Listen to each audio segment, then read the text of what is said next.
안녕하세요. 역사 돋보기입니다. 현재 대한민국은 전쟁의 두려움 한복판에 있지는 않지만 역사적으로 한국 역시 숱한 전란의 연속이었습니다. 전쟁과 파괴는 역사의 방향을 바꾸고 또 전쟁이라는 거대한 위기를 극복하는 과정에서 필연적으로 역사가 발전해왔다고 볼 수 있습니다. 그리고 시대를 거치며 전쟁의 경험도 많아지면서 전술과 무기도 변해왔는데요. 한국 전쟁사에서 우리의 전술과 군대 편제, 무기 등이 어떤 변화를 거치며 진화했는지 그 변천사를 살펴보겠습니다.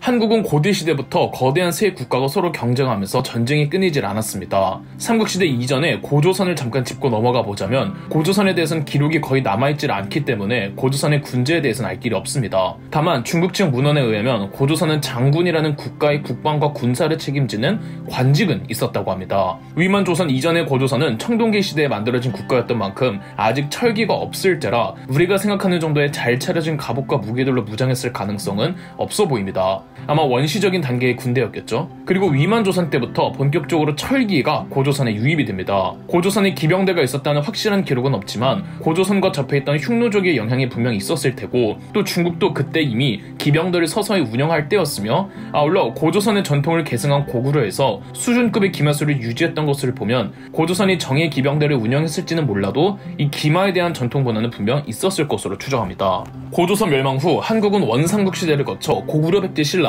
삼강구도의 삼국시대로 넘어갑니다. 고구려 백제 신라는 여러 단계의 중앙집권화 개혁을 걸쳐 강대국으로 부상하지만 세 나라 모두 시작에는 그저 부족 연맹국가에 불과했고 점차 타부족들 그리고 타국과 싸우고 전쟁하는 과정에서 국력을 키워가죠. 철기에 대한 무기 개발도 본격화되고 국가의 규모가 커지면서 고구려 백제 신라 각 군대도 조직화됩니다. 아직 화기가 등장하기 전에는 당연하게도 검, 창, 활, 그리고 간혹 타격 무기 등이 가장 메인이 되는 무기였습니다. 우선 검의 경우 고리자루 큰 칼이라는 직도의 외날검을 사용했는데 고리자루 큰 칼의 한자명은 환두대도로 이는 고구려 백제 신라는 물론 중국과 일본에서도 보편화되어 있던 동아시아의 공용 양식이었습니다. 고리자루 큰 칼의 손잡이 고리에는 여러 장식을 새겨 넣었는데 신라의 천마총에서 발견된 고리자루 큰 칼에는 봉황의 머리를, 백제 무령왕릉에서 출토된 고리자루 큰 칼에서는 용의 머리를 새겨 놓았죠. 창의 경우 찌르고 미는 용도인 모, 베거나 끌어내리는 용도인 과, 그리고 둘을 합쳐놓은 극으로 나뉩니다. 창 역시 고구려 백제 신라 거의 모든 보병들이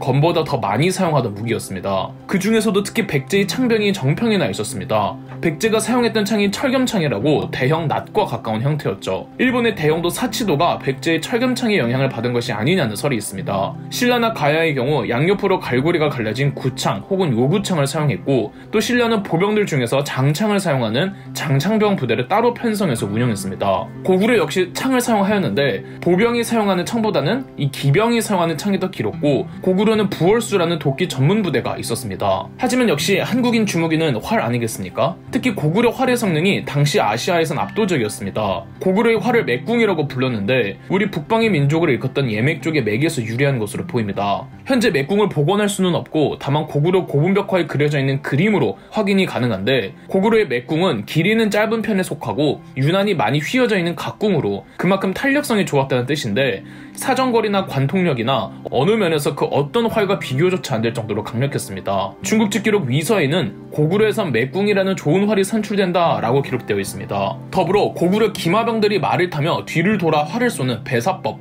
이른바 파르티안 샷을 구사했죠. 삼국은 활뿐만이 아니라 석궁, 즉 쇠뇌도 사용했는데 쇠뇌는 신라가 유명했습니다. 신라가 한창 삼국 통일전쟁을 전개하고 있을 무렵 육두품 출신의 구진천이라는 기술자가 천보노라는 석궁을 만들어냅니다. 천보노는 이름 그대로 천걸음 앞까지 날아간다는 뜻이죠. 참고로 평범한 활의 평균 사정거리는 60보였습니다. 그리고 구진천은 연사가 가능한 석궁 만노도 만들었다고 합니다. 천보노와 만노는 신라의 나당 전쟁 당시 신라를 승리로 이끈 전투 매소송 전투에서 큰 활약을 했죠. 갑옷을 보자면 삼국시대 갑옷은 철로 만든 판갑과 찰갑의 종류가 있었습니다. 판갑은 쇠붙이를 하나의 통으로 만든 갑옷이고 찰갑은 여러 철판들을 가죽 끈으로 연결한 갑옷입니다. 고구려에서는 찰갑을 많이 사용했고 신라나 가야에서는 판갑을 썼는데 아무래도 찰갑이 탄력성 덕에 방어 성능이 더 높고 또 판갑보다는 몸을 더 자유롭게 움직일 수 있었죠. 현재까지 출토된 삼국시대 갑옷의 75%가 가야 고분에서 출토되었답니다. 기병에 대해 설명드리자면 어느 나라나 기병대를 운영하였고 기병대는 항상 정예병들로 구성되어 있었는데 특히 고구려의 개마무사가 유명하죠. 개마무사는 중장 기병대로 말도 철제 무장화했는데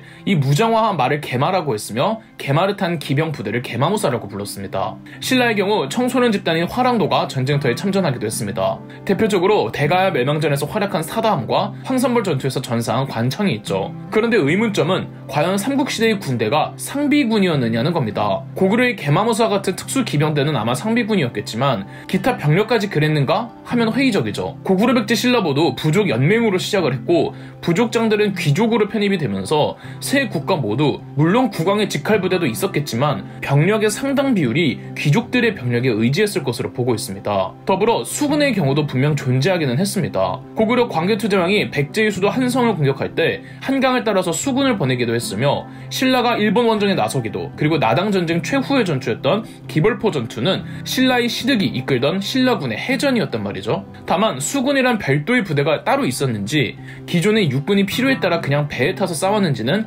자료가 없으며 아마 후자 쪽일 가능성이 크답니다.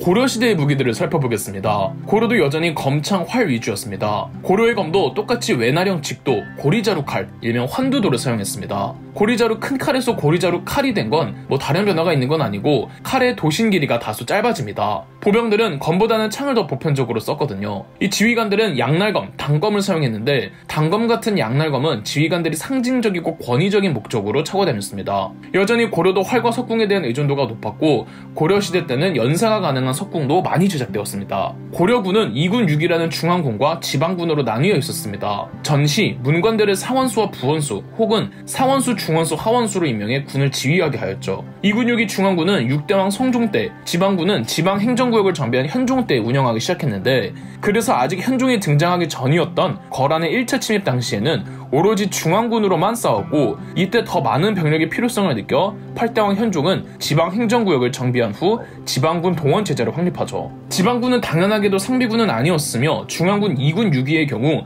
상비군이었느냐 아니었느냐 장교들만 상비군이었다 등등 여러 주장들이 부딪히고 있습니다. 다만 북쪽 국경지대에 설치했던 행정구역 북계와 동계는 군사적 성격의 행정국이었던 만큼 북계와 동계의 군사적 요충지에는 상비군을 두었습니다. 상비군의 유무가 중요한 것이 한 국가가 얼마나 행정력과 중앙집권화가 잘 되었는지를 알려주기 때문입니다. 고려는 12세기 여진 정벌을 위해 무려 17만 명이라는 별무반을 창설하였고 그 핵심은 신기군이라는 기병대였죠. 17만 전체가 다 상비군은 아니었지만 신기군 기병대는 아마 대다수가 상비군으로 구성되었 것으로 보고 있습니다. 무신정변이 터져 무신정권이 수립된 것도 어쨌든 군부라는 조직이 조정과는 다르게 별도의 조직으로 있었다는 뜻이잖아요. 고려는 삼국시대에 비해 월등하게 중앙집권화가 되어 상비군을 운영하는 행정력을 갖추기는 했지만 조선에 비해서는 여전히 봉건적인 성격이 강했습니다. 고려시대 과거 시험에는 무과가 없었고 대몽 항쟁기에는 최씨 정권의 개인 병력이었던 삼별초에 크게 의지했으며 이성계의 기병대 또한 거의 함경도 군벌에 가까웠습니다. 고려 후기에 가면 수군도 발전하는데 한반도 내부에서 전쟁이 격렬했던 삼국시대 때는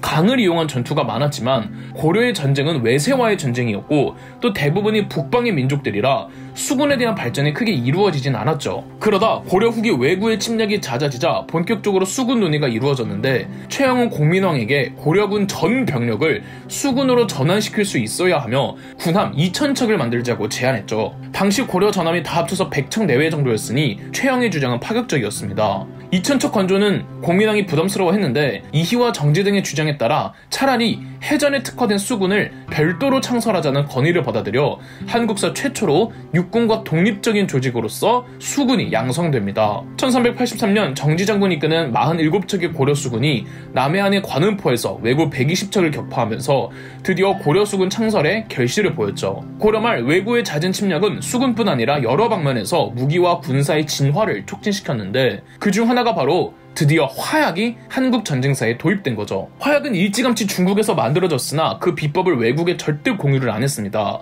평소 화약에 관심이 많던 고려 장수 최무선은 엄청난 양의 공부와 연구를 거듭하며 끝없는 시행착오에 실험을 하고 인맥을 총동원해 중국 지인들로부터의 정보를 받아내 끝끝내 화약 만드는 기술을 터득했죠. 1377년 고려 조정은 화기 제조를 관장하는 화통도감을 설치해 최무선의 주도하에 화통도감은 화포 대량 생산에 들어갔습니다. 그리고 1380년 고려 역사상 최대 규모의 왜구 침입 당시 진포대첩에서 최무선의 화포가 처음으로 선보여 외선 500척을 모조리 격침시켰죠. 다만 이때 사용했던 화포는 일반적으로 떠올리는 포구에서 쏘는 대포라기보다는 사람이 수동으로 불을 붙인 구체를 던지면 일정 시간이 지나 자발적으로 폭발하는 이 원시적인 형태의 화포로 추정하고 있답니다. 조선시대부터는 다음 영상에서 계속됩니다. 그럼 역사 돋보기였습니다. 저희 역사 돋보기가 멤버십 가입을 시작했습니다. 멤버십 가입을 해주신 분들 덕분에 영상 제작에 큰 도움이 되고 있습니다. 감사합니다. 영상 재미있으셨다면 구독과 좋아요, 알림 설정까지 해주시면 감사드리겠습니다.